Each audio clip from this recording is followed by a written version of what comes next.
Hello everyone, আসসালামু আলাইকুম। সবাই কেমন আছেন? আশা করি সবাই খুব ভালো আছেন।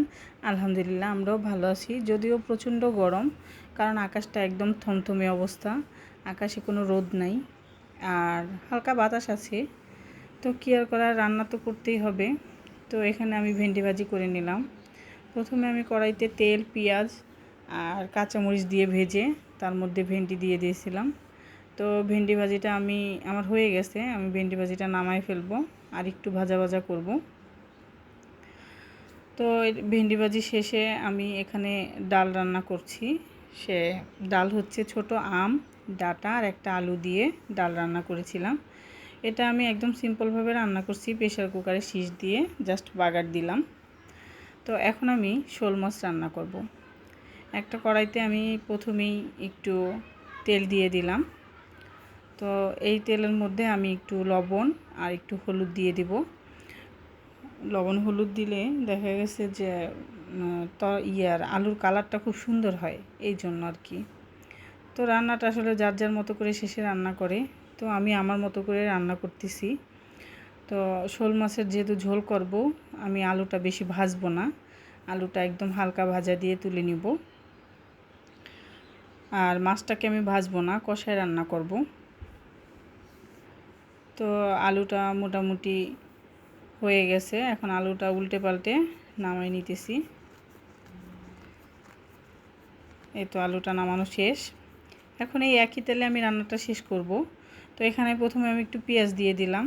পেঁয়াজটা হালকা বাদামি রং করব। তো একটু বাদামি রং চলে আসছে। এখন আমি এখানে একটা মশলা পেস্ট করে রেখেছিলাম, পেঁয়াজ, আদা, রসুন, জিরা আর হলুদের গুঁড়ি, শুকনো মরিচ, সাথে একটু জিরা ছিল।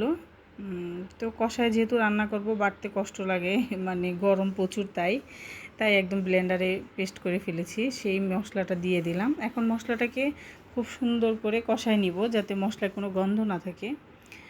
যখনই দেখবেন মশলার উপর তেল উঠছে, তখন ভাববেন যে মশলা কষানো শেষ হয়ে গেছে। তো এই পর্যায়ে আমি মাছগুলো সুন্দর করে দিয়ে দিলাম। মাছটাকে সুন্দর করে কষায় এদিক সেদিক নাড়াচাড়া দিয়ে একটু পানি দিয়ে একটা ঢাকনা দিয়ে ঢেকে দিব 5 মিনিটের জন্য।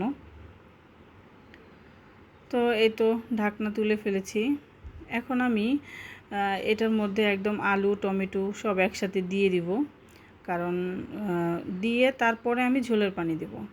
এই তো আমি আলুগুলা দিয়ে দিলাম, টমেটোটাও দিয়ে দিলাম। এখন আমি এটার মধ্যে ঝোলের পানি দিয়ে আবার একটু ঢেকে দিয়েছিলাম। তো ঢাকনা সরায় আমি ধনিয়া পাতা দিয়ে দিলাম, কারণ তরকারিটা আমার হয়ে গেছে। তো সেম প্রসেসিংয়ে, শুধু আমি এখানে আদা বাটা দেই নাই। আর একটা তরকারি রান্না করতেছি, এটা হচ্ছে বেগুন দিয়ে পোয়া মাছ। তো এখানে বেগুনটা যখন সিদ্ধ হয়ে যাবে, তখন এরকমই ঝোলের পানি দিয়ে আমি মাছটা দিয়ে দেব।